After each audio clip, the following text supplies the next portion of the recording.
c'est bien.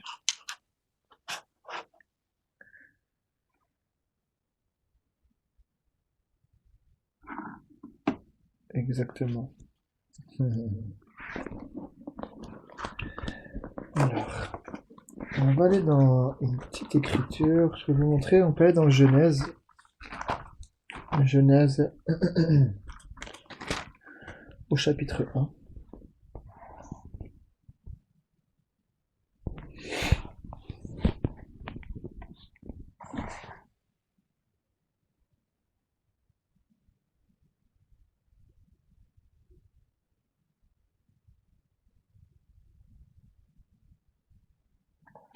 Donc Genèse chapitre 1, on va lire à partir du verset 9. Genèse 1, verset 9.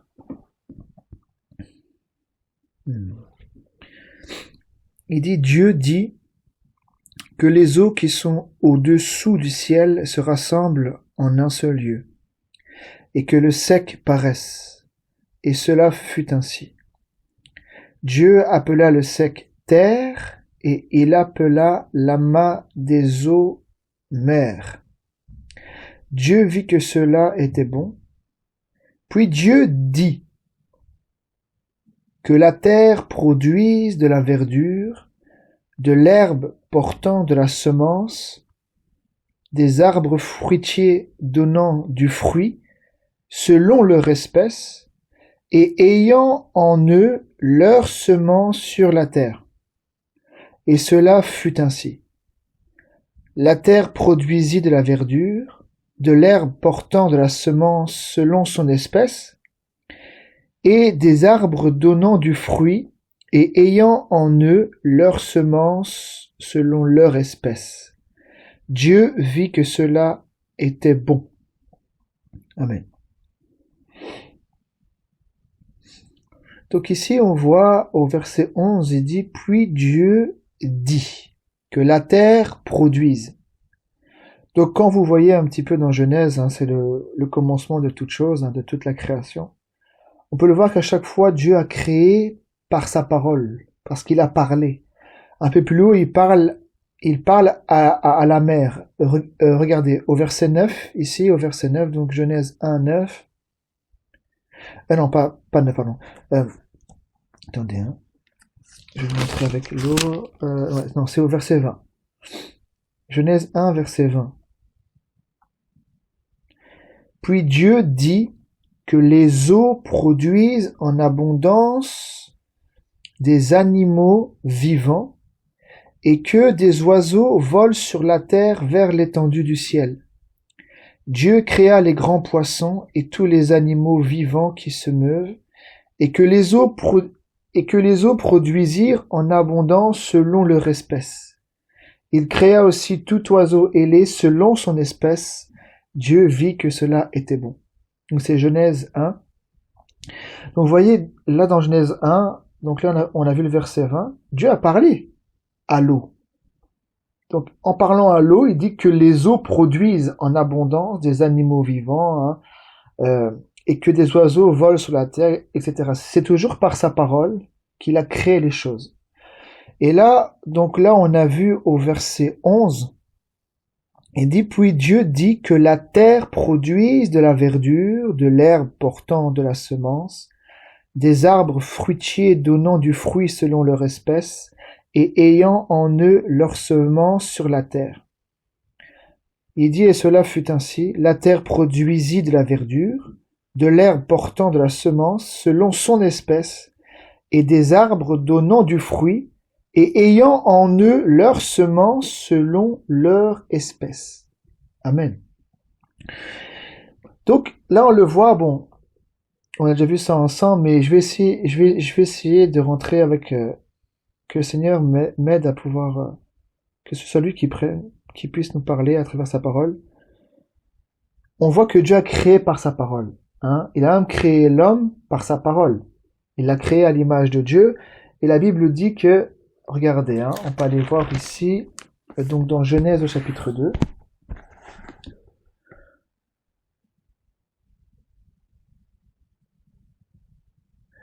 Genèse 2 et le verset 7.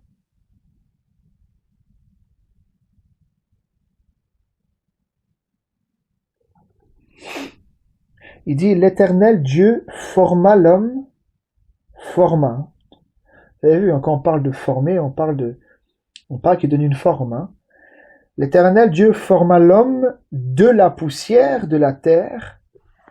Il souffla dans ses narines un souffle de vie, et l'homme devint une âme vivante.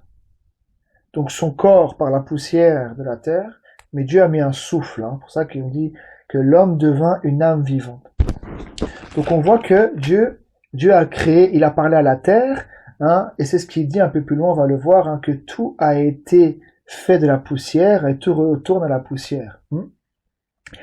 Mais ce que je veux vous expliquer, je vais essayer de vous expliquer. Hein. Donc là, on a vu avec les semences, on a vu que, bon, je vais faire je reviens un peu en arrière. Hein. Genèse 1, regardez, Genèse 1, je retourne au verset 12, Genèse 1, verset 12. Donc Dieu a parlé et il dit, la terre produisit de la verdure, de l'herbe portant de la semence selon son espèce, et des arbres donnant du fruit, et ayant en eux leur semence selon leur espèce. Ici, on peut voir que dans les Saintes Écritures, Dieu a donné des lois. C'est lui qui a créé les choses. Il a créé à partir de la terre, hein, les arbres fruitiers, les animaux hein, terrestres, dans l'eau avec les poissons, etc., les oiseaux du ciel. Et on peut le voir qu'il a créé les animaux, il a créé aussi les arbres fruitiers, et il se reproduit selon son espèce. Ça veut dire que l'arbre par exemple un pommier hein, qui en a des pommes, il dit que dans le fruit, il y a la semence du pommier. Et que cette semence-là va reproduire selon son espèce. Et donc Dieu montre hein, que c'est lui qui a donné des lois. Et ça, même l'homme peut le voir, même l'homme scientifique peut le voir, que les choses se reproduisent selon son espèce. On peut le voir, bon, bien sûr, il y a des cas exceptionnels, mais on peut le voir.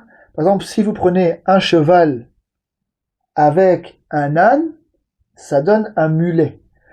Ça s'appelle un animal hybride.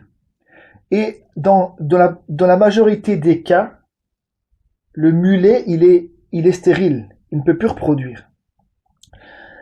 Et ça, on peut le voir dans la nature. Un pommier va donner des pommes. Et dans les pommes, il y a la semence, ce n'est pas un abricotier. Ce n'est pas un bananier. Ce n'est pas une autre espèce. Mais dans le fruit, il y a la semence. Hein, quand vous prenez une pomme, vous la coupez, il y a la semence dedans. Si vous la replantez, vous allez pas avoir un abricotier. Vous allez avoir un pommier. Et Dieu, c'est lui qui a fait ces lois-là. Et on peut le voir, hein, ce qui est né de la chair. Donc la semence d'un homme, ça va produire un homme. Ça va pas produire un Dieu. La semence d'un homme, hein, ça donne un homme. La semence d'un singe, ça donne un singe. La semence d'un éléphant, ça donne un éléphant. Je parle toujours dans les mâles, hein, dans l'homme mâle, puisque c'est l'homme qui a la semence. La femme reçoit la semence, ou la femelle pour les animaux reçoit la semence. Mais tous les mâles, que ce soit dans toutes les espèces, hein, en règle générale, hein, bien sûr, hein, parce qu'il y a toujours des exceptions, mais en règle générale, hein, l'homme et aussi les mâles hein, dans les animaux, la semence qui est là va reproduire selon son espèce. Même chose pour les fruits, même chose pour les arbres. Hein. Et on peut le voir que c'est quelque chose que Dieu a mis comme loi. Et si lui a mis ça comme loi, c'est parce que lui-même il fonctionne d'après ces lois-là. Pour ça que quand Nicodème est venu vers le Seigneur Jésus, on va aller voir, regardez. Je vais vous montrer ça. On va aller dans Jean au chapitre 3 là-bas.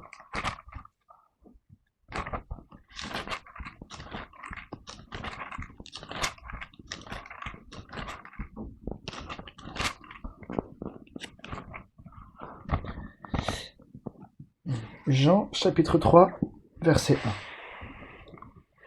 1. Je crois que ça c'est un passage qu'on a le plus entendu, hein.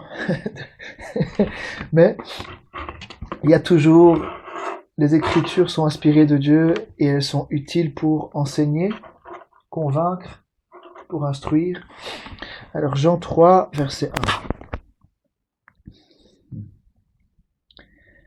Mais il y eut un homme d'entre les pharisiens nommé Nicodème, un chef des Juifs, qui vint lui auprès de Jésus de nuit et lui dit: Rabbi, nous savons que tu es un docteur venu de Dieu, car personne ne peut faire ces miracles que tu fais si Dieu n'est avec lui.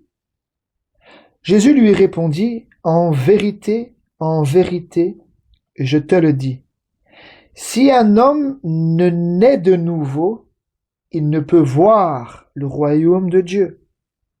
Nicodème lui dit: comment un homme peut-il naître quand il est vieux? Peut-il rentrer dans le sein de sa mère et naître? Puisqu'il dit si un homme ne naît de nouveau.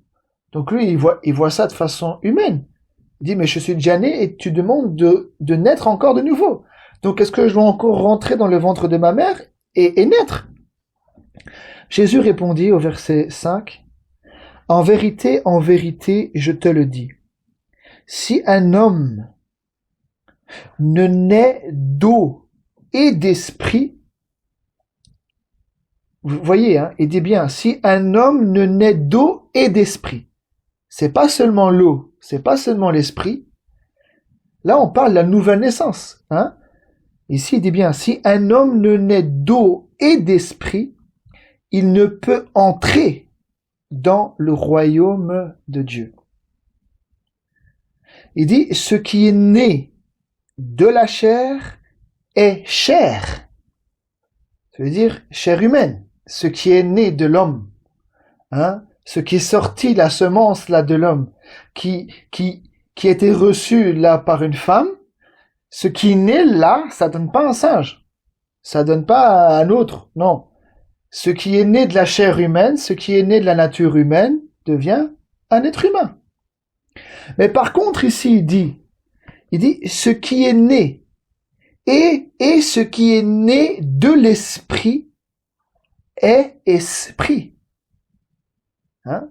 Donc là, il parle bien de la chair et il parle d'un côté d'un homme naturel. Un homme naturel donne un homme naturel.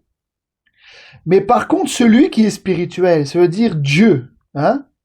L'esprit, lui, quand il te fait naître de son esprit et de l'eau, hein, puisqu'il dit l'eau et l'esprit, hein, il dit alors tu deviens un homme spirituel, tu es esprit. C'est ça qu'il dit. Hein. Ce qui est né de l'esprit est esprit.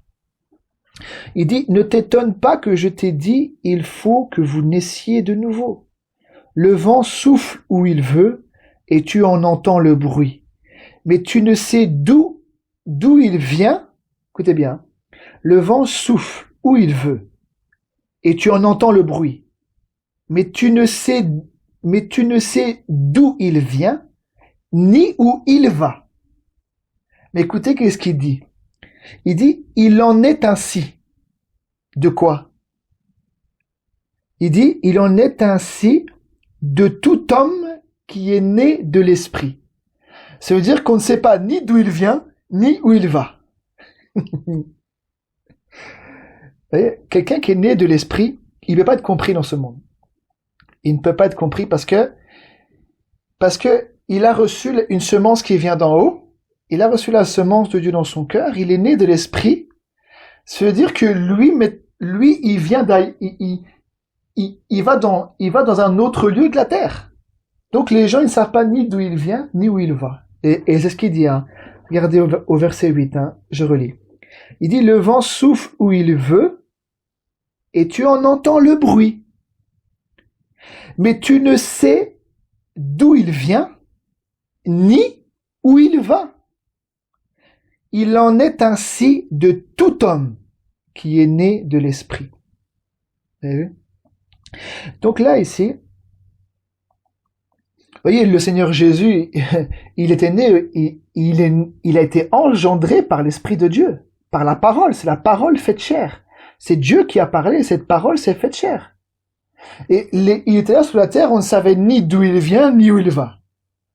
Alors il avait des pensées autres celles de la terre. Il n'avait pas des pensées terrestres, il avait des pensées célestes. Donc les gens ne le comprenaient pas, puisqu'il avait un langage spirituel. Il avait un langage qui n'était pas celui de la terre. Et c'est ce que Jésus il dit. Il dit, si le monde vous hait, sachez qu'il m'a haï avant vous. Si vous étiez du monde, le monde aimerait ce qui vient de lui, quelque chose comme ça. Parce que le monde parle d'après la terre, et il parle d'après les ténèbres. Mais si maintenant nous naissons de nouveau par l'Esprit de Dieu, le Seigneur change les pensées, il change la façon de voir, il change toute notre vision des choses. C'est ça la conversion. Il change notre vision des choses. Donc d'office, parce que les gens ils parlent autour de nous qui étaient contre Dieu, tout d'un coup on devient comme des gens qui viennent d'une autre planète. Parce que, oui, on a reçu une parole, on a reçu un royaume qui n'est pas de cette terre. On a une espérance qui n'est pas de cette terre. Et on se prépare pour quelque chose qui n'est pas de la terre. Donc d'office, quand les gens nous voient, quand les gens nous observent, ils disent, mais lui, il vient d'ailleurs, c'est pas possible. Vous voyez? Bon. Donc regardez, je reprends au verset 5.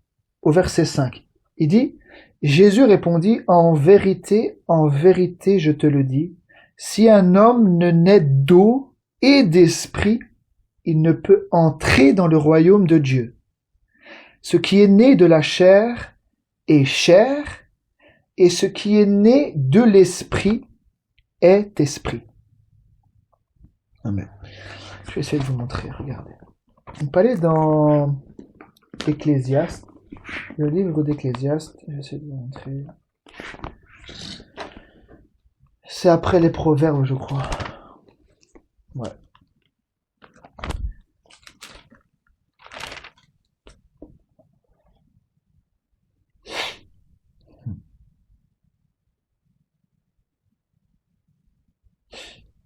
Ecclésiaste 2.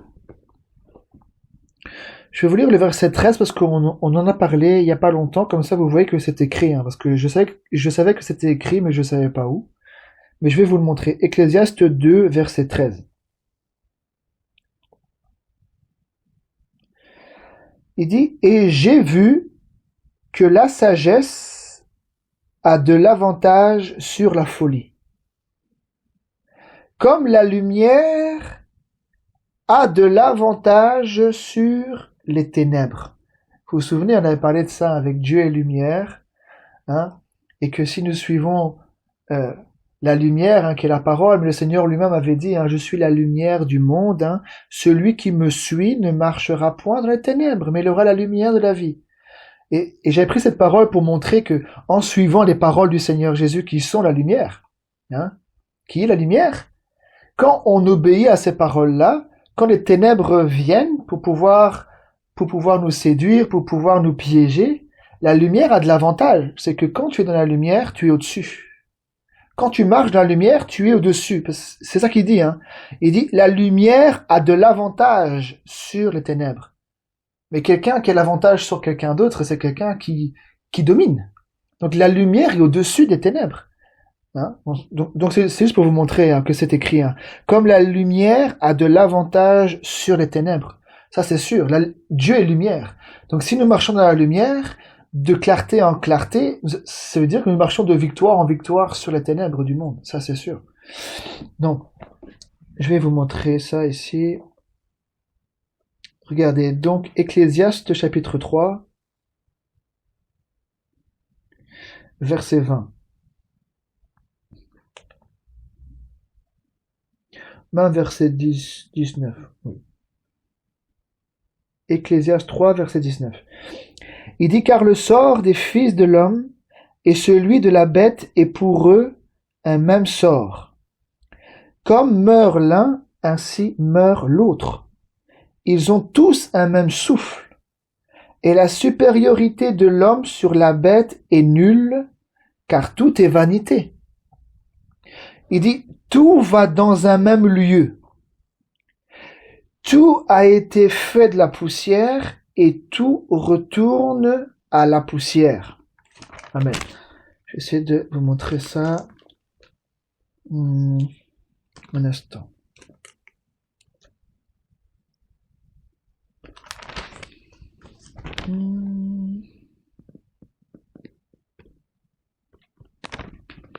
Un instant. J'aimerais vous montrer ça si le Seigneur le permet.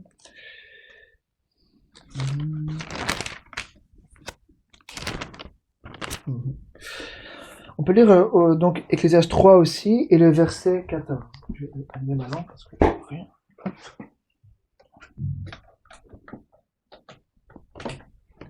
Ok. Donc verset 14, c'est Salomon, bien sûr, qui est inspiré par le Saint-Esprit. Il dit « J'ai reconnu que tout ce que Dieu fait durera toujours, qu'il n'y a rien à y ajouter et rien à en retrancher, et que Dieu agit ainsi afin qu'on le craigne. » Il dit « Ce qui est a déjà été, et ce qui sera a déjà été. Et Dieu ramène ce qui est passé. » Ça, c'est pas par rapport à notre vie, c'est pas notre vie passée qui ramène. Quand il dit ce qui est a déjà été, et ce qui sera a déjà été, c'est dans le sens, par exemple, si vous prenez la tour de Babel, que les hommes ont formé un seul peuple et parlé un seul langage, et qu'ils ont créé une tour, une ville, ils voulaient se faire un nom, ces mêmes choses se répètent. L'histoire se répète. C'est-à-dire qu'il n'y a rien de nouveau sous le soleil. C'est ce que Salomon a dit, et il n'y a rien de nouveau. Ce qui est a déjà été. L'histoire se répète en fait. Même on le voit qu'Israël, l'histoire se répète. La haine contre ce peuple se répète. Il y a toujours eu des nations qui ont voulu exterminer Israël. Mais encore aujourd'hui, c'est la même chose. L'histoire se répète. C'est seulement qu'on le sommes dans une époque différente, mais l'histoire se répète. Donc là, il dit bien, donc je relis verset 14, il dit « J'ai reconnu que tout ce que Dieu fait durera combien de temps? Toujours. Qu'il n'y a rien à y ajouter, et rien à en retrancher. Et que Dieu agit ainsi afin qu'on le craigne. » Amen. Donc, c'est une parole que j'ai lue ici dans la semaine, j'ai dit, mon Dieu, c'est un peu aussi tout ce que nous voyons. C'est pour montrer quoi? C'est que quand Dieu agit dans la vie d'un individu, quand Dieu fait un travail, c'est pas comme l'homme. Quand Dieu réellement a commencé une œuvre, a fait quelque chose dans la vie d'une personne, qu'il a fait naître de nouveau, c'est pas une nouvelle naissance, c'est pas une nouvelle naissance approximative. Aujourd'hui, tu es né de nouveau, demain tu l'es plus. Aujourd'hui, tu es en crise, demain tu l'es plus. Non. Quand Dieu fait les choses, quand Dieu te fait naître de nouveau, je veux dire, c'est pas pour l'enlever du jour au lendemain. Non. Tout ce que Dieu fait durera toujours. Quand il scelle, il scelle. Quand il donne le Saint-Esprit qui te scelle, la chose, c'est quelque chose qui durera toujours. Quand il sauve, quand il rachète, c'est une alliance éternelle. C'est un salut qui durera toujours, à moins que toi tu te retires, à moins que toi tu pèches volontairement. Mais lui, ce qu'il fait, c'est pour durer toujours. Bon, je sais pas si j'arrive à comprendre. C'est une parole là que je suis tombé dessus, j'ai dit, mon Dieu, c'est ce que ta parole dit, que tout ce que Dieu fait durera toujours, qu'il n'y a rien à y ajouter et rien à retrancher. C'est-à-dire que c'est parfait. C'est parfait. Quand Dieu te fait naître de nouveau, c'est parfait. Il n'y a rien à ajouter, il n'y a rien à retrancher. Ce n'est pas un homme qui l'a fait. C'est Dieu qui l'a fait. Et il dit que Dieu agit ainsi afin qu'on le craigne. Amen. Et quand Dieu fait quelque chose, quand c'est lui qui agit dans la vie des individus, c'est pas quelque chose qui va échouer. C'est pas quelque chose qui est prévu pour échouer. Après, c'est l'homme, bien sûr, qui accepte ou non la parole, qui accepte que Dieu agisse, parce qu'il a la foi dans ce qu'il entend. Mais tout ce que Dieu fait, quand il fait naître de nouveau, c'est parfait. C'est pas qu'aujourd'hui t'es né et puis tu n'es plus sûr que demain tu n'es pas né de nouveau. Non. Quand Dieu fait, tu le sais. Quand Dieu t'a fait naître de nouveau, tu le sais. Quand Dieu t'a racheté, tu le sais. Quand Dieu te baptise du Saint-Esprit, tu le sais.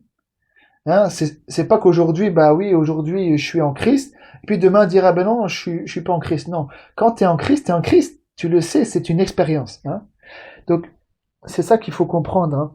C'est que quand réellement c'est Dieu qui fait une œuvre dans notre vie, c'est pas une œuvre approximative. C'est pas bon, je te fais naître à moitié. Hein. Je te fais naître, mais il y a que une partie de ton corps. Hein. Non, non. Quand, je- quand Dieu nous fait naître de nouveau, c'est une œuvre parfaite. Il n'y a rien à ajouter, il n'y a rien à retrancher. Parce que tout ce que lui fait durera toujours. Amen. Quand tu es enfant de Dieu, tu es enfant de Dieu, on peut pas enlever ça.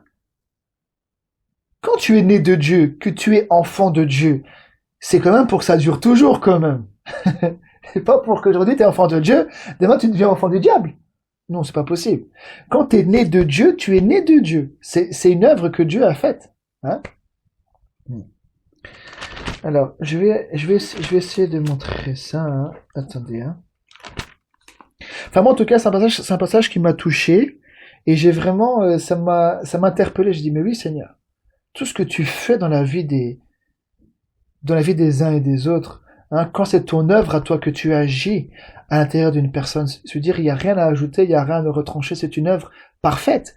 Quand il pardonne parfaitement. C'est pas un pardon approximatif. Quand il pardonne tous les péchés, c'est dire, il en oublie aucun. Quand il se souvient plus de tes péchés, c'est ce qu'il dit, hein, et je ne me souviendrai plus de leurs péchés ou de leurs iniquités. C'est-à-dire qu'il n'a pas oublié, ah oui, tu te souviens là-bas à 13 ans, tu te souviens là-bas à 17 ans, que t'as volé ta maman, t'as volé un paquet de chocolat. Non, non, non, non, non. Quand réellement une personne est pardonnée de tous ses péchés passés, qu'il est une nouvelle créature en Jésus-Christ, réellement les choses anciennes sont passées. Ça veut dire que tu peux pas retrancher, tu peux pas ajouter ça.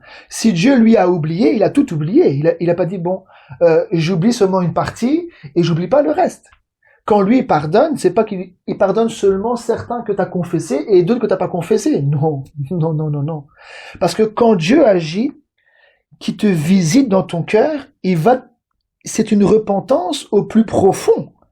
Hein? Parce que il y a des choses que, voilà, quand les gens arrivent en Christ, veut dire, tu peux pas te souvenir de tout le mal que tu as fait et de pouvoir énumérer tout ce que tu as fait devant le Seigneur. Mais quand il te touche à la racine, quand il touche à la racine du mal, qui est l'incrédulité, parce qu'il te visite, il y a une repentance qui est faite par le Saint-Esprit au plus profond de toi-même. Je veux dire, quand maintenant tu rentres en Christ, hein, que tu as cru en lui, que tu es baptisé, et que lui vient enlever tes péchés, je veux dire, toi-même, il enlève même de ta conscience. Je veux dire, si lui ne se souvient plus et qu'il te pardonne, et qu'il pardonne de tous tes péchés, c'est une chose que tu vis. Je veux dire que tous tes péchés, ils s'en vont de toi. Voyez? Et ça, c'est un miracle. C'est vraiment des miracles, c'est ça.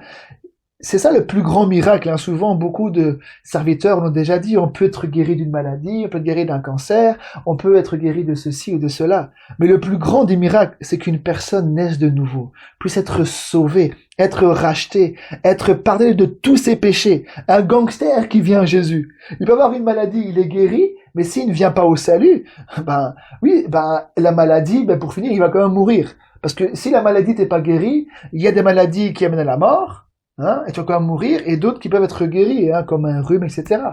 Mais le plus grand des miracles, c'est qu'une personne arrive en Christ, hein, un pécheur qui arrive et qui est pardonné de tous ses péchés et qui expérimente ce miracle. Comme souvent on l'a vu ensemble.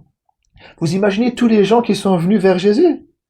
Cette femme-là qui a eu 5 maris, l'autre là-bas qui était prostituée, l'autre là-bas, la femme de mauvaise vie qui est rentrée là-bas dans la maison aussi, qui a mis le parfum là sur ses pieds, ou alors qui a pleuré, qui a essuyé ses pieds, et qui a essuyé les pieds de Jésus avec ses, comment on appelle ça, avec ses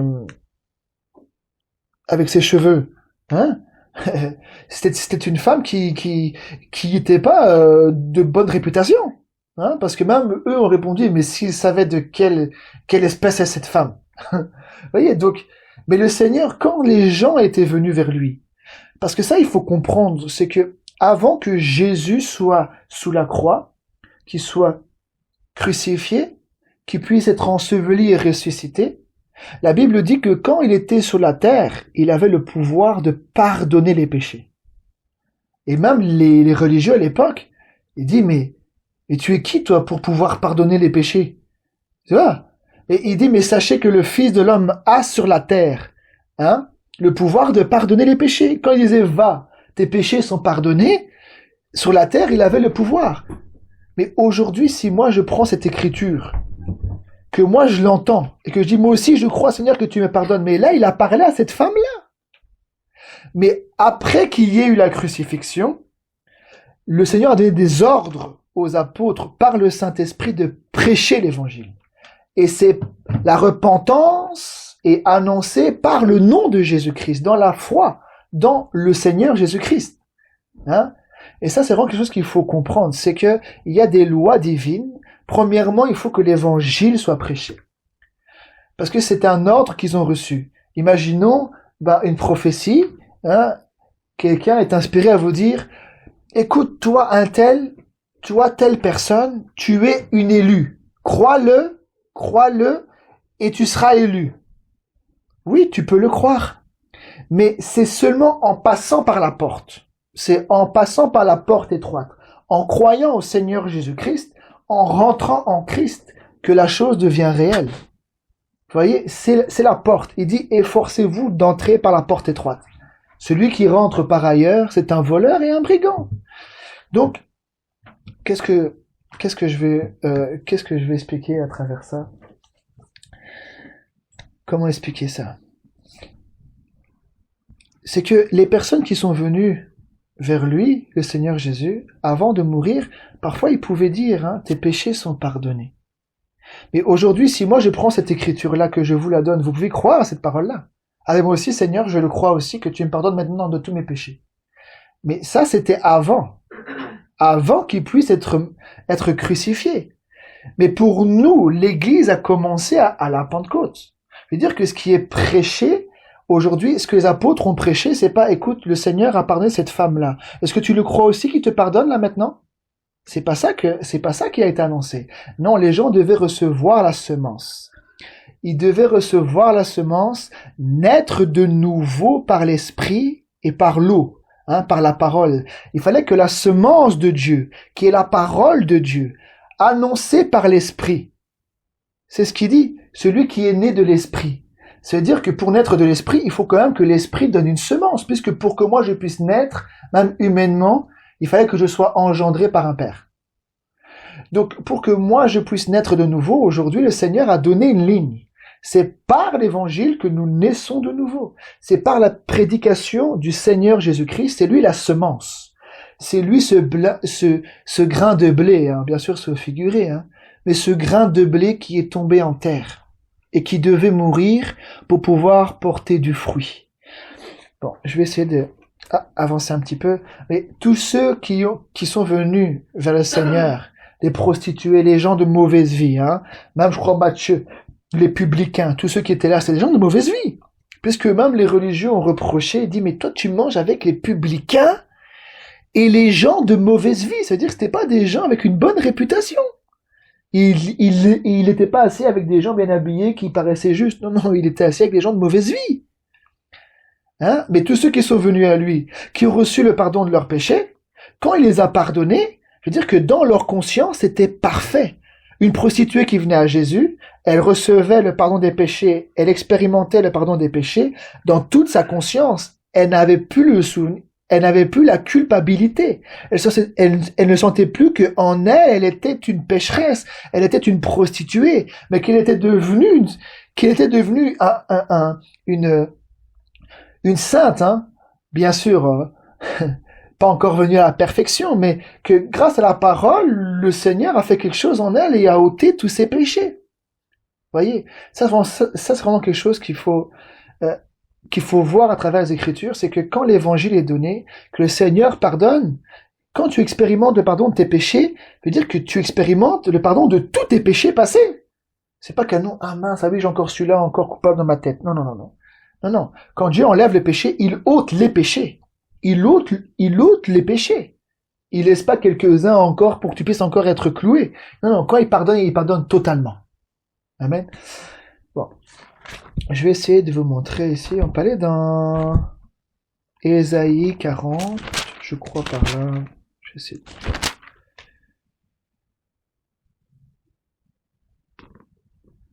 Je vais essayer de trouver, bien sûr. Oui. Ésaïe 40, verset 6.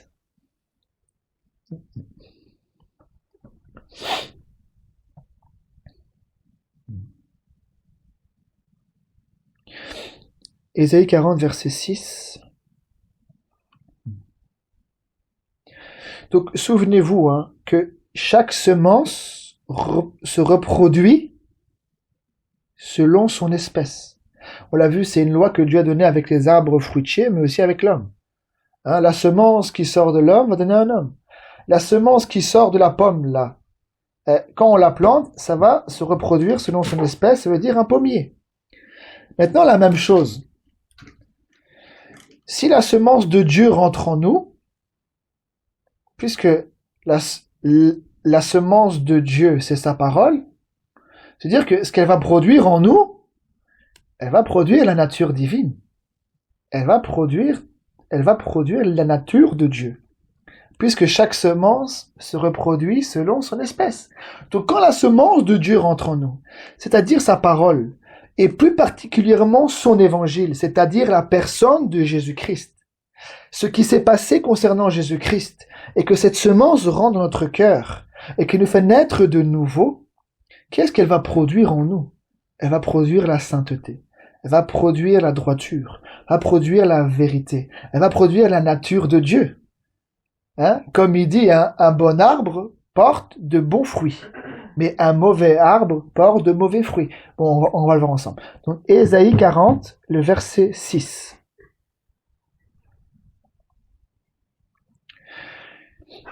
Donc, il est écrit, une voix dit, crie. Et il répond, que crierai-je? Toute chair.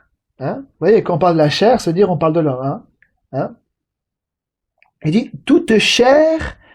Bon, s'il englobe les animaux, ça, je ne sais pas, mais en tout cas, moi, je parle par rapport à l'homme. Toute chair est comme l'herbe, et tout son éclat comme la fleur des champs. L'herbe sèche, la fleur tombe.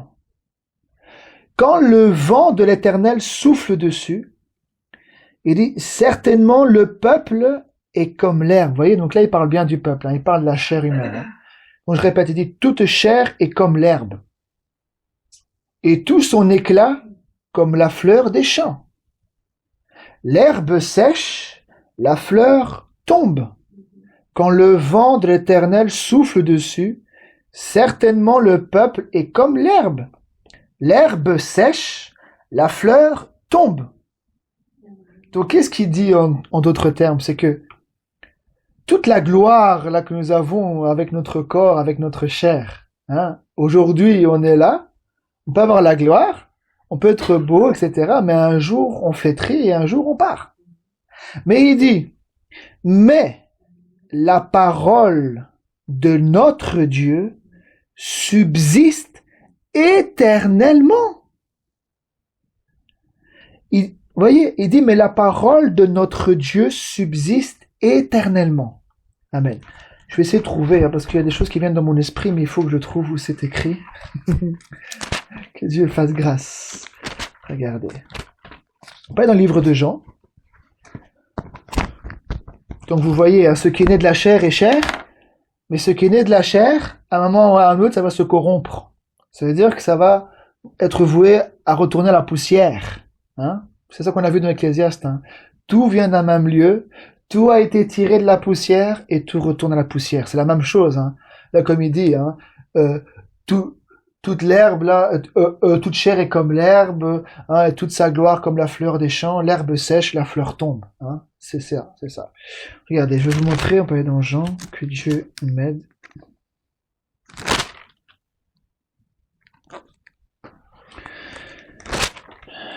Un instant. Donc dans Jean...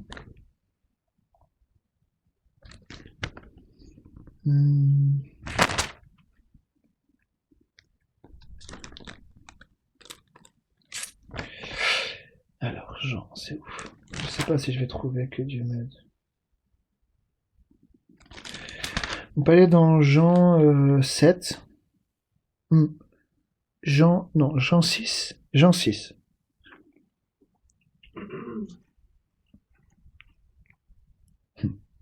Jean 6, verset 60. Ou même un peu plus haut, hein, parce que ça parle un peu plus haut. Oui. Jean 6, verset 53.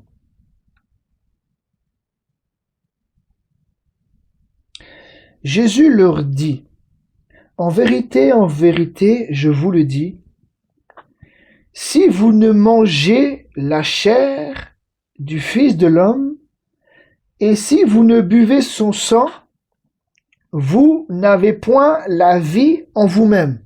Oh, elle est dure, cette parole. Hein? Si on ne mange pas la chair du Fils de l'homme, et si on ne boit pas son sang, il dit qu'on n'a pas la vie. C'est-à-dire que laquelle vie? La vie éternelle en nous. Qu'est-ce qu'il dit ici?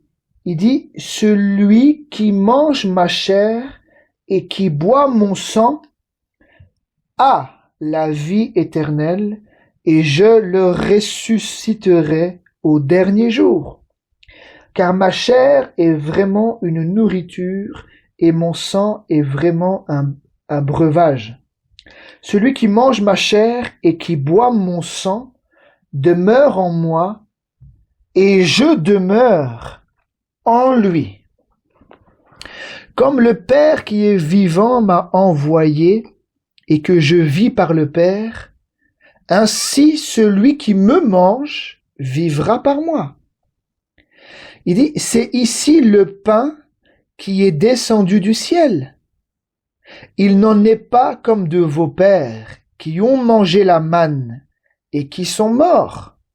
Celui qui mange ce pain vivra éternellement.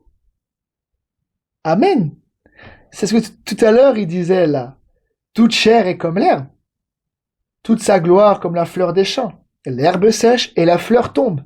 Mais la parole de notre Dieu, elle demeure éternellement. Et là, le Seigneur, il le dit bien. Il dit, celui qui me mange. Il dit, celui qui mange ce pain, il vivra combien de temps? Celui qui mange ce pain vivra éternellement. Donc nous, notre corps est voué à retourner à la poussière.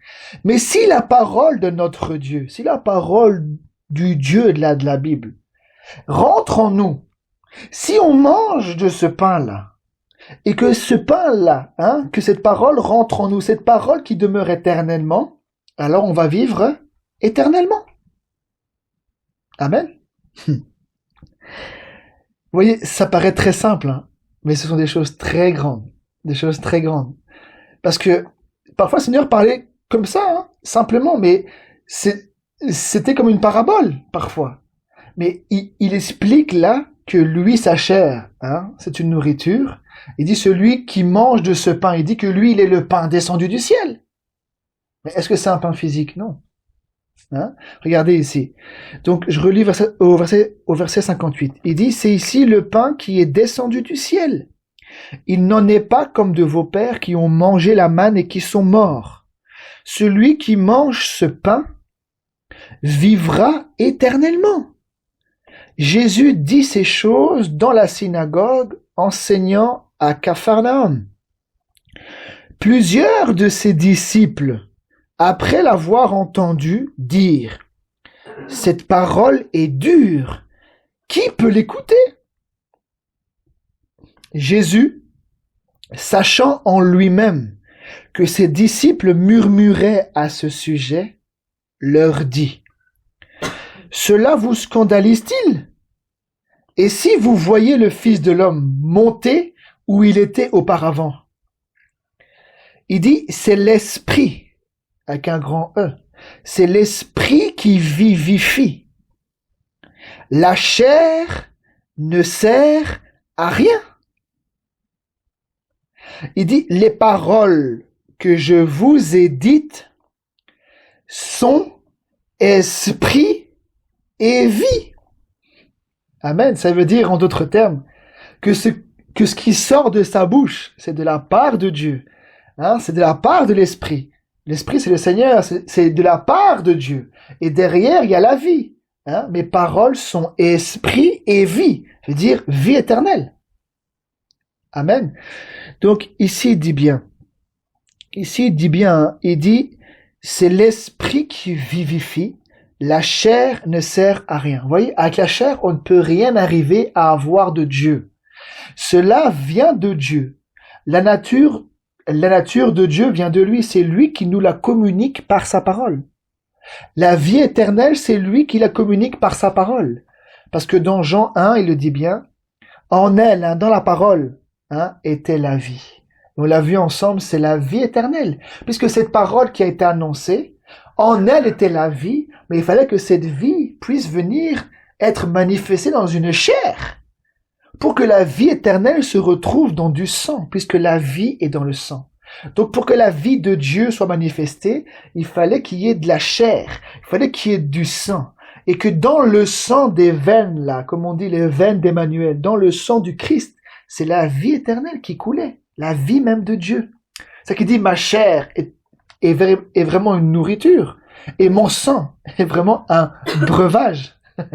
Amen. Regardez, hein. Je vais essayer de vous montrer ça. Regardez, Jean 7, on peut lire au verset 14. Hein. C'est des petites paroles, mais qui font du bien quand même. Regardez qu'est-ce qu'il dit. Jean 7, 14. Il dit, vers le milieu de la fête, Jésus monta au temple, et il enseignait. Les Juifs s'étonnaient, disant, comment connaît-il les Écritures, lui qui n'a point étudié? Amen. Hein? Comment connaît-il les Écritures, lui qui n'a point étudié? Parce que eux étudiaient. Hein, on peut le voir que Paul était assis au pied de Gamaliel. C'était un docteur de la loi. Il était enseigné dans la loi, avec la théologie, avec la tête, avec la chair, mais il ne connaissait pas les choses de l'Esprit de Dieu, Paul, et ni les autres docteurs de la loi. Même Nicodème, c'était un chef, c'était un docteur de la loi aussi, mais il ne comprenait pas les choses de l'Esprit, il ne comprenait pas les choses de Dieu. Lui, il était encore dans la chair, quoi qu'il avait la loi. Mais il fallait que la parole rentre. Il fallait qu'il reçoive le Seigneur Jésus dans son cœur et qu'il puisse naître de nouveau et comprendre les choses de l'Esprit de Dieu. Parce qu'on peut pas comprendre les choses de Dieu comme ça. Il faut que ça rentre. Premièrement, il faut naître de nouveau. Donc il faut que ça rentre dans notre cœur et puis ça s'ouvre. Puis les choses spirituelles s'ouvrent. Mais là, il dit bien. Il dit, donc il enseignait et au verset 15, il dit, les Juifs s'étonnaient puisqu'il enseignait. Ils étaient étonnés disant, comment connaît-il les Écritures, lui qui n'a point étudié? Parce qu'il faisait référence, il est écrit là-bas dans Moïse, il est écrit là-bas dans David, il est écrit là-bas. Et il disait, mais avec son jeune âge, mais il n'a même pas étudié. Comment il connaît les Écritures? Parce que c'était l'Esprit. C'est l'Esprit de Dieu qui l'inspirait à dire toutes ces choses. Puisque c'est l'Esprit de Dieu qui était en lui, qui a parlé à travers les prophètes. C'est le même Esprit. Et c'est le même Esprit qui a parlé à travers Pierre. Pierre n'a pas étudié non plus. Hein? Regardez, je vais vous montrer. Je vais d'abord finir là, ici, avec ça. Je vais essayer de vous montrer ça. J'aimerais vous montrer ça. Attendez.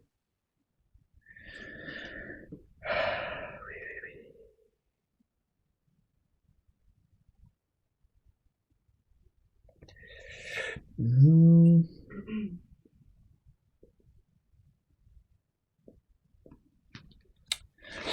Un petit instant.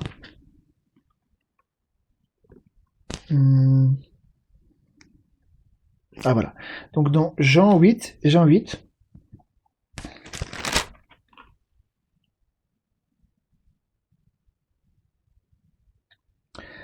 Jean 8, verset 46. Donc c'est Jésus qui parle. Hein. Il dit, qui de vous me convaincra de péché? Si je dis la vérité, pourquoi ne me croyez-vous pas? Écoutez bien qu'est-ce qu'il dit. Celui qui est de Dieu écoute les paroles de Dieu. Vous n'écoutez pas parce que vous n'êtes pas de Dieu. Les Juifs lui répondirent, nous n'avons pas raison de dire que tu es un Samaritain et que tu as un démon. Vous avez vu? Ils l'ont traité de démon. Ils l'ont traité de possédé. Ils l'ont traité de Belzébul. Et il dit, à combien vous, gens de sa maison, hein, vous, comment le monde va vous traiter, hein, à combien plus forte raison, hein, vous les gens de sa maison, quelque chose comme ça. Si lui le maître, on l'a traité de Belzébul, alors nous, mais ça c'est sûr. Hein. Écoutez, il dit bien, hein, il dit, n'avons-nous pas raison de dire que tu es un Samaritain et que tu as un démon? Jésus répliqua, je n'ai point de démon, mais j'honore mon Père, et vous m'outragez. Je ne cherche point ma gloire. Je ne cherche point ma gloire. Il en est un qui la cherche. Hein, vous avez vu, hein? Il en est un qui la cherche et qui juge. En d'autres termes, qui? Dieu, le Père. Il dit, lui, je ne cherche point ma gloire, mais il en est un qui la cherche. Dieu cherche à être glorifié. Et il dit, et qui juge. Hein. Et là maintenant, en verset 51, il dit, en vérité, je vous le dis.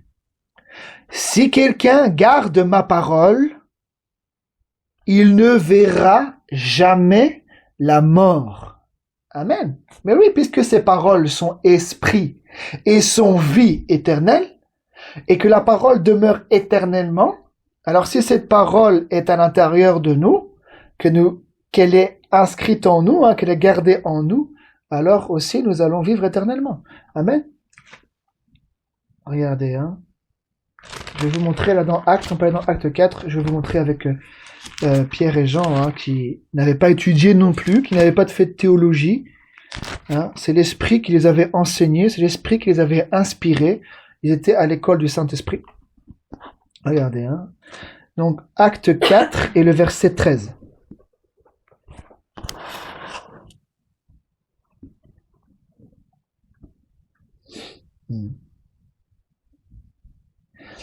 Il dit, bon, on va monter un peu plus haut, verset 11. Hein. Donc, c'est Pierre, hein, rempli du Saint-Esprit, mais j'abrège. Hein. Il dit, Jésus est la pierre rejetée par vous qui bâtissez, et qui est devenue la principale de l'angle. Il n'y a de salut en aucun autre, car il n'y a sous le ciel aucun autre nom qui ait été donné parmi les hommes, par lequel nous devions être sauvés. Lorsqu'ils virent l'assurance de Pierre et de Jean, ils furent étonnés, sachant que c'étaient des hommes du peuple sans instruction. Et ils les reconnurent pour avoir été avec Jésus. Vous voyez? Donc, ils étaient étonnés de voir Pierre et Jean avec une telle assurance. Ils furent étonnés sachant que c'étaient des hommes du peuple sans instruction. C'est-à-dire que ce n'étaient pas des grands intellectuels. Mais Dieu a quand même utilisé des hommes. Attention, hein, Paul était un intellectuel, mais il a quand même touché. Il a dû lui enlever toutes ses traditions, tout ce qu'il a connu, pour recevoir la véritable révélation de l'Esprit de Dieu, le véritable évangile, pour qu'il puisse aussi le transmettre aussi aux autres. Donc vous voyez, là on voit que les Saintes Écritures, ce n'est pas une question de théologie, c'est une question d'esprit. C'est Dieu qui a utilisé dans tous les âges des hommes, qui les a remplis du Saint-Esprit, qui les a enseignés par le Saint-Esprit, qui a mis les paroles par le Saint-Esprit, et qui les a envoyés par le Saint-Esprit. Et c'est Dieu qui parle. Pourquoi? Parce qu'il faut entendre. Pour naître de nouveau, il faut que je naisse de l'Esprit. pour naître de nouveau, il faut que j'entende la voix de l'Esprit qui m'annonce le Christ. Que ce soit lui qui me parle, que ce soit lui qui sème, que ce soit lui qui annonce la parole et que cette parole rentre dans mon cœur par l'Esprit et par sa parole et que je puisse naître de nouveau. Amen. Bon, je vais vous montrer, regardez. Je vais vous montrer ça, regardez. Dans 1 Pierre, on peut aller dans 1 Pierre ici. 1 Pierre chapitre 2.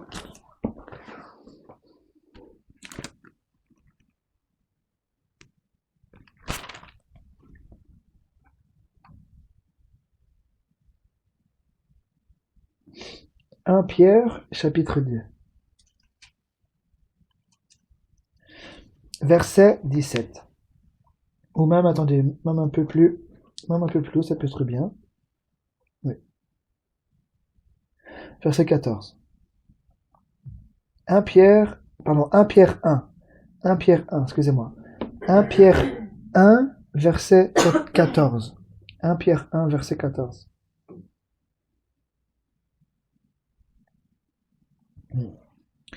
Il dit, comme des enfants obéissants, ne vous conformez pas aux convoitises que vous aviez autrefois, quand vous étiez dans l'ignorance. Mais puisque celui qui vous a appelé est saint, vous aussi soyez saints dans toute votre conduite. Selon qu'il est écrit, vous serez saints, car je suis saint. Et si vous invoquez comme Père celui qui juge, selon l'œuvre de chacun. Et je relis, écoutez bien, c'est ce qu'on a vu ensemble mercredi. On doit s'occuper de notre salut. Pas s'occuper parce que ça peut vite nous aveugler et on voit même plus notre marche à nous. Est-ce que nous on fait le bien, pas le bien, ou est-ce que nous en sommes avec le Seigneur? Et là, la parole elle dit bien. Au verset 17, il dit, et si vous invoquez comme Père celui qui juge selon l'œuvre de chacun. Et qu'est-ce qu'il dit? Sans favoritisme. Dans le monde, on peut voir, que parfois, nous, en tant qu'hommes, on peut faire un peu de faveur à quelqu'un plus qu'à un autre. Mais pour Dieu, il n'y a pas de faveur plus que l'un, plus que l'autre. Non, non, non. Il n'y a pas de favoritisme. Il va juger chacun selon sa loi. Chacun selon sa parole. Il n'y aura pas d'excepté. Oui, je t'aime plus, donc je peux comprendre parce que je t'aime plus. Non, non, non, non, non, non, non, non. Chacun sera jugé pour ses œuvres. Chacun sera jugé pour sa propre conduite en Christ. Il va pas te juger non, non, il va te juger toi et puis l'autre individuellement. Et c'est ce qu'il dit. Il dit celui qui juge selon l'œuvre de chacun sans favoritisme. Il dit alors, conduisez-vous avec crainte pendant le temps de votre séjour sur la terre. Vous savez que ce n'est pas par des choses périssables, par de l'argent ou de l'or, que vous avez été rachetés de la vaine manière de vivre que vous aviez hérité de vos pères. Mais, donc rachetés, par le sang précieux de Christ, comme d'un agneau sans défaut et sans tache, prédestiné avant la fondation du monde. Oui, il était prédestiné avant la fondation du monde, mais il fallait qu'il soit manifesté. Et c'est ce qu'il dit. Il fut manifesté à la fin des temps à cause de vous. Par lui, donc par Christ, vous croyez en Dieu, qu'il l'a ressuscité des morts et lui a donné la gloire, en sorte que votre foi et votre espérance reposent sur Dieu. Ici, il dit bien, il dit, ayant purifié vos âmes. C'est vu. Là, il parle pas du corps ou de l'esprit. Il parle de l'âme. Il dit, ayant purifié vos âmes. On l'a vu ensemble, parce que on parle de l'expiation de l'âme, mais après on parle des souillures du corps et de l'esprit. Et là, c'est l'achèvement. Mais quand Dieu pardonne tes péchés, puisque c'est l'âme qui pêche, qui va mourir. Quand le Seigneur enlève tous tes péchés, ce sont les péchés de l'âme. Mais ton corps a été souillé, l'esprit aussi a été souillé, tout ça, c'est un nettoyage qu'il fait. Il sanctifie. Mais ton âme, quand il ôte les péchés, c'est ça qu'il dit, l'âme qui pêche, c'est celle qui mourra. Amen. Donc là, ici, il dit bien, ayant purifié vos âmes. Il dit, en obéissant à la vérité. Vous avez vu? La vérité, c'est la parole. Mais, on l'a vu ensemble, c'est pas écrit, mais normalement, c'est par l'esprit. En obéissant à la vérité par l'esprit. Ou par le Saint-Esprit. C'est plus cohérent. Parce qu'on va pas seulement obéir à la vérité, il faut qu'on sente que c'est Dieu qui nous parle. Parce que tout le monde parle la parole. Mais tout le monde n'est pas inspiré par le Saint-Esprit. La parole peut être donnée, mais quel esprit parle derrière? C'est pas toujours le Saint-Esprit. C'est ça qui dit, vous avez obéi, ayant purifié vos âmes en obéissant à la vérité par l'esprit pour avoir un amour fraternel sincère. Aimez-vous ardemment les uns les autres de tout votre cœur. Il dit, puisque vous avez été régénérés. Vous vous souvenez de ça? On l'a vu, Régénéré, dans la Bible anglaise, c'est clair. En anglais, bon, moi, je comprends pas bien, mais j'ai été voir, Et en anglais, il dit, being born again. Et ça veut dire, naître de nouveau. Et on va le voir que c'est compréhensif. Parce que juste après, il parle de semence. Parce que pour que moi, je puisse naître, à travers ma mère, d'abord, je devais être engendré. Fait que la semence, elle puisse être reçue, et que moi je puisse naître. Et c'est la même chose aussi, pour que moi je puisse naître de nouveau, être un enfant de Dieu, il faut que je sois engendré par Dieu.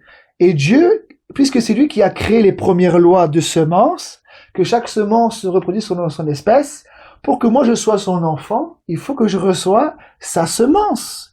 Il faut que je sois engendré par lui, par sa semence, et sa semence, c'est la parole de Dieu. Et ici, il dit bien, puisque vous avez été régénérés, ou puisque vous êtes nés de nouveau, il dit non par une semence corruptible. Donc, nous ne sommes pas nés de nouveau par une semence qui est vouée à mourir. Corruptible, on l'a vu ensemble. Ça veut dire, ça vient de corruption. Dans le vieux français, on parle de la putréfaction du corps. On parle de la mort, en fait, là derrière. Il dit, non par une semence corruptible, ça veut dire qui est voué à mourir. Mais il dit, mais, nous sommes nés de nouveau, par une semence incorruptible. Et il le dit, cette semence incorruptible, qui nous fait naître de nouveau, c'est quoi? Par la parole vivante et permanente de Dieu. Il dit, car toute chair est comme l'herbe et toute sa gloire comme la fleur de l'herbe. L'herbe sèche et la fleur tombe. Mais la parole du Seigneur demeure éternellement. Et il dit, et cette parole-là, qui demeure éternellement, est celle qui vous a été annoncée par quoi? Par l'évangile. C'est qui l'évangile? C'est le Seigneur Jésus-Christ. L'évangile du Seigneur Jésus-Christ. Donc, la semence, il dit que nous sommes nés, non par une semence corruptible, mais par une semence incorruptible. Le Seigneur Jésus, c'est lui la semence incorruptible, qui en venant sous la terre ne pouvait pas mourir.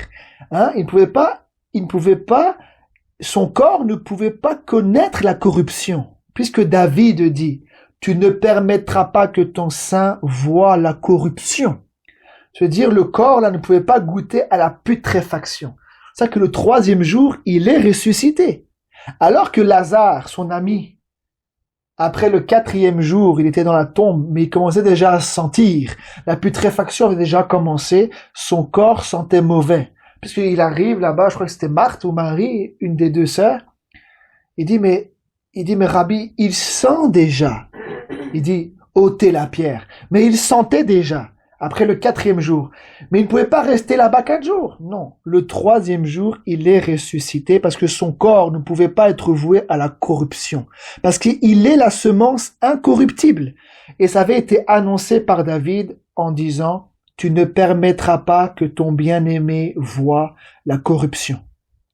Donc, c'est cette parole, c'est cette semence incorruptible, c'est le Seigneur Jésus, c'est cette semence incorruptible qui a été faite chair, qui a habité parmi nous, les hommes l'ont vu, les apôtres ont rendu témoignage, et cet évangile a été prêché depuis le commencement, et cet évangile est encore annoncé aujourd'hui par le Saint-Esprit, et c'est cette semence incorruptible, le Seigneur Jésus, qui doit rentrer dans notre cœur, qui doit nous faire naître de nouveau par l'évangile pour que nous puissions recevoir cette vie éternelle.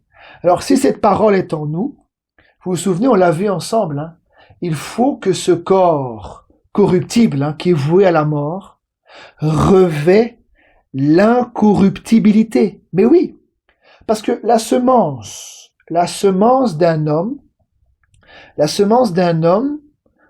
quand elle est semée, au départ, c'est une semence, il n'y a pas encore le corps.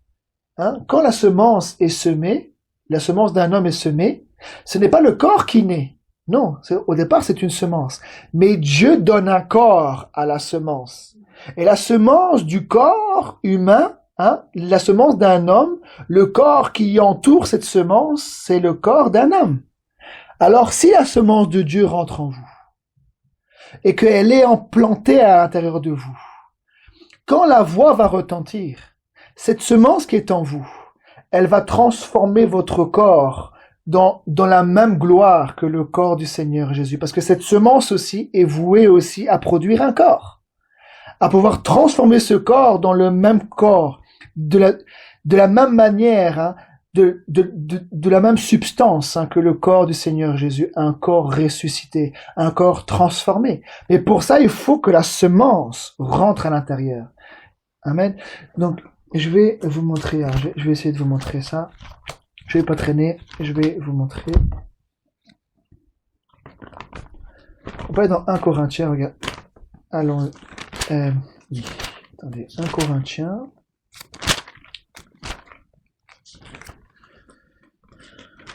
« 1 Corinthiens chapitre 4.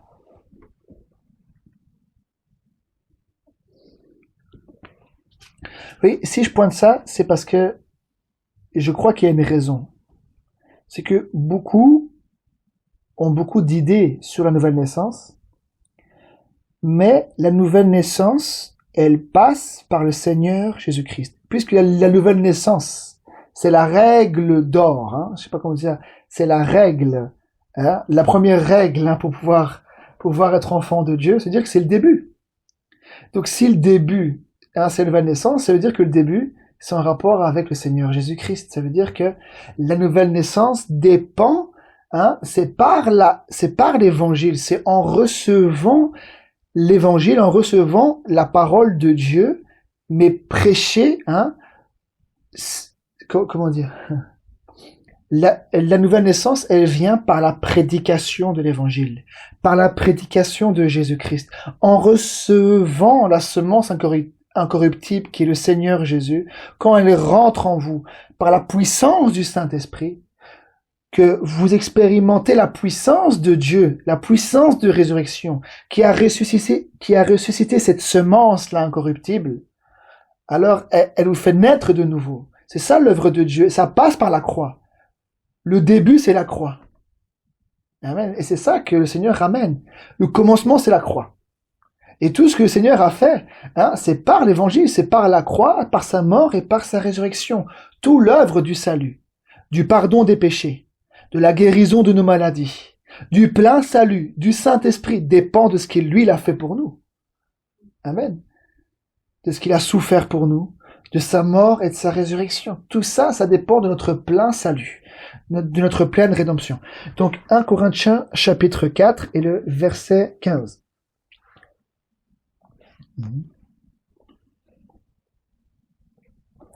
Il dit, car même si vous aviez 10 000 maîtres en Christ, Il dit bien, car même si vous aviez 10 000 maîtres en Christ, vous n'avez cependant pas plusieurs pères. Puisque c'est moi, c'est Paul qui parle, hein, puisque c'est moi qui vous ai engendré, vous voyez, il dit, puisque c'est moi qui vous ai engendré en Jésus-Christ, par quoi? Par l'évangile. Bien sûr, c'est pas lui qui était un père, hein, mais on parle bien des pères, hein.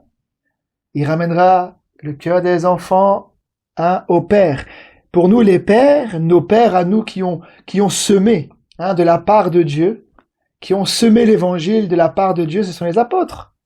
Ça, qui dit, hein, il dit, c'est moi qui vous ai engendré en Jésus-Christ, hein, lui était en Christ, mais le Seigneur l'a utilisé pour prêcher l'évangile. Et c'est par l'évangile qu'ils ont été engendrés, qu'ils ont reçu la semence pour naître de nouveau.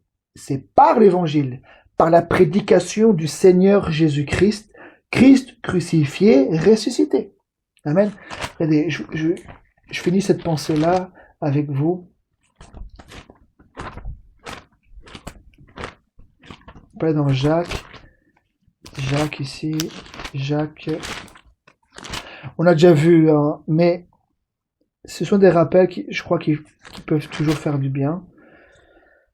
Que le Seigneur nous accorde dans tout ce qui est dit, dans notre cœur, hein, c'est son œuvre à lui, c'est lui qui bâtira le temple de l'Éternel, alors qu'il nous fasse grâce et miséricorde pour nous et nos familles. Donc, Jacques, chapitre 1, le verset 16. Il dit, ne vous y trompez pas, mes frères bien-aimés. Toute grâce excellente et tout don parfait descend de, vous avez vu? Toute grâce excellente et tout don parfait descendent de où? D'en haut. Donc, Paul a reçu la grâce, hein, de pouvoir avoir un apostolat, de pouvoir prêcher l'évangile, c'est une grâce. Mais tout le monde n'a pas reçu la même grâce. Tout le monde n'a pas reçu la même grâce et chacun dispense la grâce qu'il a reçue. Mais c'est pas par lui-même. Tous les dons, là, il dit, tout don parfait descend d'en haut. C'est Dieu qui donne les dons. C'est Dieu qui donne des grâces pour pouvoir le servir d'une manière ou d'une autre. Mais tout cela, c'est pour sa gloire et pour les autres. Donc il dit bien, hein, toute grâce excellente et tout don parfait descend d'en haut. De qui? Du Père des Lumières, chez lequel il n'y a ni changement, ni ombre de variation. Non, il ne bouge pas. Il dit, le Père des Lumières, vous avez vu, c'est lui, hein. C'est selon sa volonté que nous puissions naître de nouveau. Nous ne pouvons pas faire naître quelqu'un humainement, par nous-mêmes. Quelqu'un, oh, j'aimerais bien que lui naisse de nouveau. Alors tu veux lui parler? Non, non. C'est le Seigneur lui-même. C'est lui qui doit semer sa parole pour faire des fils et des filles de Dieu. Ses fils et ses filles à lui. C'est ce qu'il dit ici au singulier, le Père des Lumières, puisque c'est lui qu'on parle juste avant.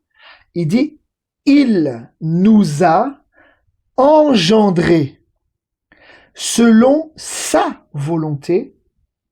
Et il dit comment? Par quoi? Par la parole de vérité, afin que nous soyons en quelque sorte les prémices de ses créatures. Amen. Vous voyez? Il dit, il nous a engendrés. C'est-à-dire qu'il a mis en nous la semence, puisque humainement, c'est un père qui engendre. Une femme, une mère enfante. C'est le père qui a une semence, c'est pas la mère qui a une semence, c'est un père qui a une semence. Et lui, il est le Père des Lumières, et c'est lui qui nous a engendrés. Comment? Par sa semence. C'est quoi? Par la parole de vérité. Mais quand on met tout ça ensemble, on le voit dans les 3 écritures, là, dans 1 Pierre, dans 1 Corinthiens, chapitre 4, on le voit que c'est pas seulement une parole de vérité. Non, c'est la parole de vérité et particulièrement engendrée par l'évangile. Ça veut dire quoi? Par la prédication de la croix. Il dit que Dieu, dans sa sagesse, il veut que les hommes soient sauvés. Comment il dit ça? Je vais essayer de vous trouver ça. Restez là, je vais juste vous le lire. Vous pourrez le lire. Je vais juste essayer de le trouver comme ça. Je vais essayer de le trouver là, ici. Petit instant. Si Dieu le veut bien. Petit instant.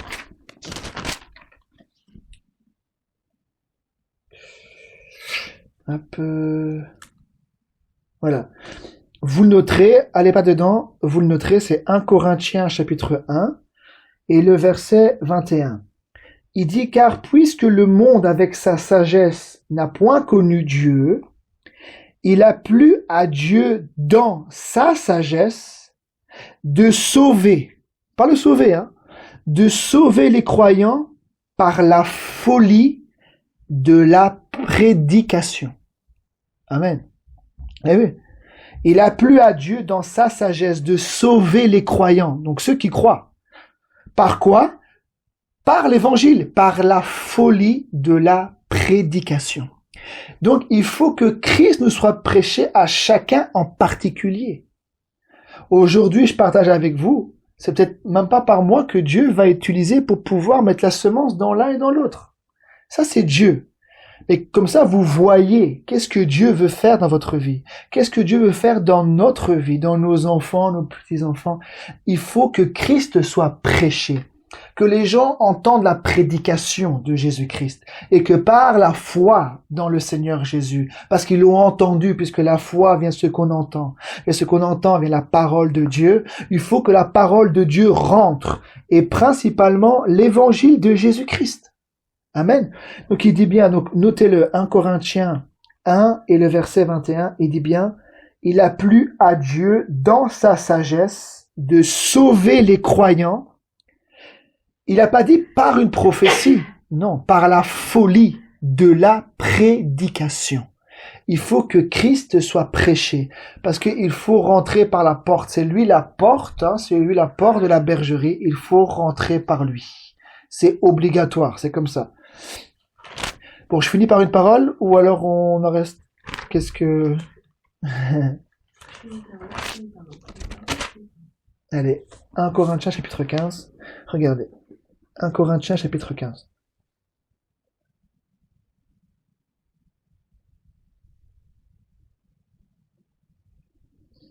« 1 Corinthiens 15, le verset 35. Ce sont tellement des bonnes choses. On a déjà vu ça ensemble, mais ça fait tellement du bien d'entendre toutes ces paroles d'espoir, toutes ces paroles de consolation que donnent les Écritures. 1 Corinthiens 15, verset 35. Il dit, « Mais quelqu'un dira, comment les morts ressuscitent-ils » Vous voyez, ce sont des questions que j'ai posées. Mais c'est bien, mais avec quel corps? Et il y en a qui pensent que c'est en esprit, que les corps restent là-bas dans la tombe et c'est seulement en esprit qu'on ressuscite. Mais là, il dit, mais quelqu'un dira, comment les morts ressuscitent-ils et avec quel corps viennent-ils? Il dit, insensé, ce que tu sèmes ne reprend point vie s'il ne meurt. Et ce que tu sèmes, ce n'est pas le corps qui naîtra, c'est un simple grain, de blé peut-être, ou d'une autre semence. Puis Dieu lui donne un corps, comme il lui plaît, et à chaque semence, il donne un corps qui lui est propre. C'est ce qu'on a vu ensemble, vous voyez? Dieu donne un corps comme il lui plaît, et à chaque semence, il donne. Donc Dieu donne un corps qui lui est propre. La semence d'un homme donne un corps humain, la semence d'un éléphant donne un corps d'un éléphant, ça va construire un éléphant. La chair, ce sera la chair d'un éléphant, ce sera un corps d'un éléphant. Mais maintenant, la semence de Dieu qui rentre en nous, ça va faire quoi? Puisque Christ est ressuscité d'entre les morts, et que son corps n'est pas resté dans le tombeau, c'est un corps ressuscité, Alors si nous avons la même semence en nous, le même esprit qui a ressuscité Christ d'entre les morts, qu'est-ce que ce corps va faire? Il va être transformé aussi. Regardez, c'est ce qu'il dit ici. Regardez, au verset 39, il dit « Toute chair n'est pas la même chair. » Vous avez vu, toute chair n'est pas la même chair. Mais autre est la chair des hommes, autre celle des quadrupèdes, autre celle des oiseaux, autre celle des poissons. Il y a aussi des corps célestes et des corps terrestres. Mais autre est l'éclat des corps célestes, autre celui des corps terrestres. Autre est l'éclat du soleil, autre l'éclat de la lune, et autre l'éclat des étoiles. Même une étoile diffère en éclat d'une autre étoile. Ainsi en est-il de la résurrection des morts. Le corps est semé corruptible. Vous vous souvenez? Mais oui, parce que nous sommes engendrés par une semence corruptible. Ça veut dire qu'il voit la mort. Et c'est ce qu'il dit, le corps. Il est semé. Regardez ici, il le dit bien. Hein. Le corps est semé corruptible. Mais il ressuscite incorruptible. Ça veut dire qu'il n'est plus voué à la mort. Quand il ressuscite, si nous passons par la mort, nous avons cru au Seigneur Jésus, nous serons parmi ceux qui seront ressuscités. Les morts en Christ ressusciteront premièrement. C'est-à-dire que ce corps qui est semé corruptible, s'il meurt là en Christ, il va ressusciter incorruptible. C'est-à-dire qu'il ne sera plus voué à la mort. Maintenant ici il dit, il est semé méprisable. Il ressuscite glorieux. Il est semé infirme. Ah, il ressuscite plein de force. Oui, qu'on ait beaucoup ou pas beaucoup de problèmes, qu'on soit beaucoup malade ou pas beaucoup malade, ce corps est voué à être infirme, hein, à s'user, et ceci, et ça, des problèmes là, des soucis, des bobos là, ou des gros bobos, hein. Mais il est semé comme ça, il est semé infirme. Il est semé infirme, c'est le qu'il dit. Il est semé infirme, mais il ressuscite plein de force. Donc, quand on ressuscite en Christ, ça veut dire qu'il n'y a plus d'infirmité. On va plus avoir des bobos, des malheurs là, des problèmes là, etc. C'est fini. Ici, il dit après, il est semé corps naturel et il ressuscite corps spirituel. Si il y a un corps naturel, il y a aussi un corps spirituel. C'est pourquoi il est écrit, le premier homme, Adam, devint une âme vivante. Le dernier Adam est devenu un esprit vivifiant. Mais ce qui est spirituel n'est pas le premier. C'est ce qui est naturel. Ce qui est spirituel vient ensuite.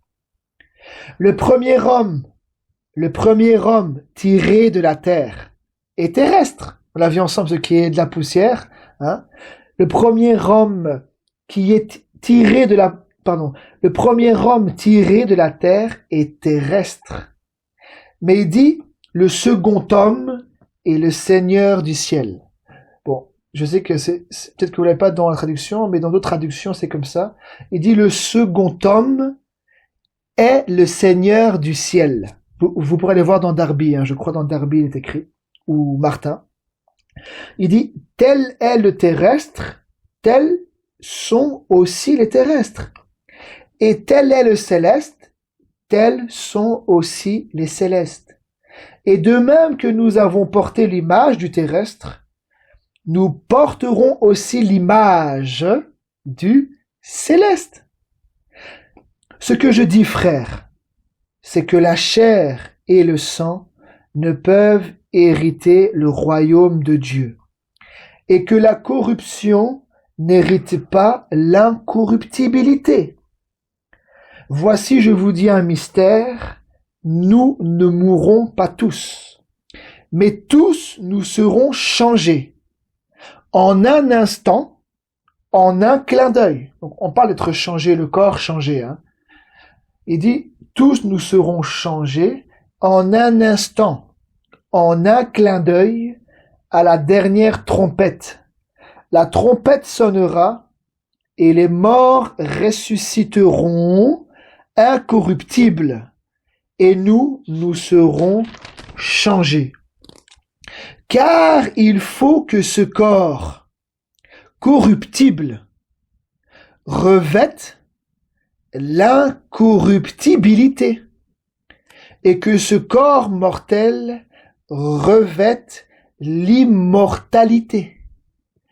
Amen. Mais comment ça peut se faire cela? C'est seulement si j'ai reçu la semence incorruptible, cette parole qui a la vie éternelle, qui peut me rendre immortel. Amen. Donc, si cette semence incorruptible est en moi, alors je serai parmi ceux qui vont revêtir l'incorruptibilité, puisque j'ai reçu la parole incorruptible, et que ce corps mortel aura revêtu l'immortalité, alors s'accomplira la parole qui est écrite. La mort a été engloutie dans la victoire. Ô mort, où est ta victoire? Ô mort, où est ton aiguillon? Ça, ce n'est pas encore pour nous maintenant. Là, c'est en espérance. Nous, pour ça que nous nous attachons à la parole. Nous voulons suivre la parole. Nous voulons que toutes ces choses nous arrivent en nous, pour que nous puissions être parmi ceux à la dernière trompette. Si nous sommes parmi ceux qui sont morts, nous puissions ressusciter. Et parmi les vivants, être changés, pour que ce corps corruptible revête l'incorruptibilité et que ce corps mortel revête l'immortalité. Alors quand ces choses arriveront, alors la parole qui est écrite, la mort a été engloutie dans la victoire. Aujourd'hui, on ne peut pas le dire. Même si le Seigneur a vaincu la mort, le Seigneur peut permettre que je passe par la mort. Mais c'est seulement si moi je passe par la mort que je ressuscite, que cette parole va s'accomplir. Ô mort, où est ta victoire? Ô mort. Il dit, regardez, je relis. Lorsque ce corps corruptible, au verset 54, lorsque ce corps corruptible aura revêtu l'incorruptibilité et que ce corps mortel aura revêtu l'immortalité, alors s'accomplira la parole qui est écrite. La mort a été engloutie dans la victoire. Ô mort, où est ta victoire? Ô mort, où est ton aiguillon? L'aiguillon de la mort, c'est le péché. Et la puissance du péché, c'est la loi. Mais grâce soit rendue à Dieu qui nous donne la victoire par notre Seigneur Jésus-Christ. Amen. Amen. Donc, le dernier ennemi, c'est la mort. Amen. Donc, pour nous aujourd'hui, le Seigneur, il veut nous racheter, il veut nous faire expérimenter toutes ces choses, que la parole, sa semence incorruptible, soit en nous, nous puissions il dit Christ en vous, puisque Christ c'est la semence incorruptible. Christ en vous, l'espérance de la gloire. Alors, si nous passons par la mort, nous allons ressusciter. Si nous sommes parmi les vivants, nous serons changés. Et à ce moment-là, c'est à ce moment-là que réellement la mort sera engloutie, comme il dit, dans la victoire. Mais aujourd'hui, on peut pas dire que pour nous, dans notre vie, que la mort, nous avons eu la victoire. Le Seigneur a eu la victoire, mais pour nous encore aujourd'hui, nous pouvons mourir. Même si nous sommes chrétiens, même si nous sommes en Christ, nous pouvons mourir. Et le Seigneur peut nous faire la grâce d'être parmi les vivants. Mais même si nous mourons en Christ, nous allons ressusciter. Et là, réellement, la mort n'aura plus de pouvoir sur nous. Alors, la parole va s'accomplir en disant, la mort a été engloutie de la victoire. Et on pourra dire, ô mort, où est ta victoire? Ô mort, où est ton aiguillon? Amen. Parce que le Seigneur, il dit que l'aiguillon de la mort, c'est le péché. C'est pas le péché, c'est l'aiguillon. C'est ce qui a amené la mort dans l'homme. Mais si nous, le Seigneur a ôté nos péchés, que nous sommes en Christ, nous avons l'espérance, l'espérance de la vie éternelle, de la résurrection, d'être changé, que ce corps corruptible revête l'incorruptibilité et que ce corps va revêtir, parce que là c'est au futur. Aujourd'hui, nous revêtons le Seigneur Jésus-Christ par le Saint-Esprit. Nous avons un gage, notre héritage, mais nous attendons ces choses pour notre corps. C'est ce que la parole de Dieu dit. Il parle de la rédemption du corps.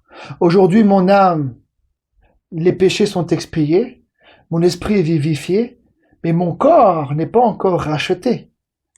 C'est ce qu'il dit dans les Écritures, je pourrais vous montrer ça la prochaine fois, mais il parle de la rédemption du corps, c'est-à-dire le rachat. Notre corps n'est pas encore racheté, c'est dans l'espérance. Mais si cette parole est rentrée dans mon âme, dans mon esprit, dans mon corps, que mon corps aussi a été touché, et à l'espérance de la résurrection, un jour toutes ces choses vont s'accomplir sur moi. Quand je dis sur moi, ça veut dire sur chacun de ceux qui ont reçu la parole et qui sont dans le Seigneur Jésus. Leur corps un jour va revêtir l'incorruptibilité et leur corps mortel vont revêtir l'immortalité. Et la mort, ce sera fini, elle sera engloutie dans la victoire une fois pour toutes. Le Seigneur l'a fait, mais c'est par espérance. C'est dans l'espérance que nous sommes sauvés. Ça, nous devons persévérer. Nous devons continuer dans la foi, combattre le bon combat de la foi pour hériter toutes ces choses. Amen. Que le Seigneur nous bénisse. Ouais.